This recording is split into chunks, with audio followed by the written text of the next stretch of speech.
How important is time to value in a customer experience? Often I speak to founders like, oh, we need to reduce the time to value. It needs to be quicker. It needs to be more emotive and valuable faster. Sometimes I think yes, and sometimes I think you have to go slow to go fast. It goes back to what is the core customer motivation and how strong is that core customer motivation. And I think this is something that very few teams do on a consistent basis. And in fact, some of the companies I advise, like I love to see after I've advised them for a while, where they'll run some products by me and they will actually start with, okay, so the core customer motivation or the core user motivation we think is X.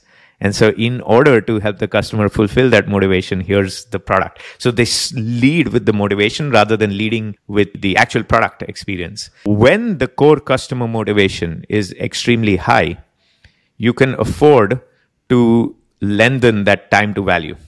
But when the core customer motivation is not that high, and particularly you have to remember, it's not just about what they hope to accomplish, it's also about what alternatives they have. So the alternatives factor into the degree of motivation around fulfilling that motivation with your product.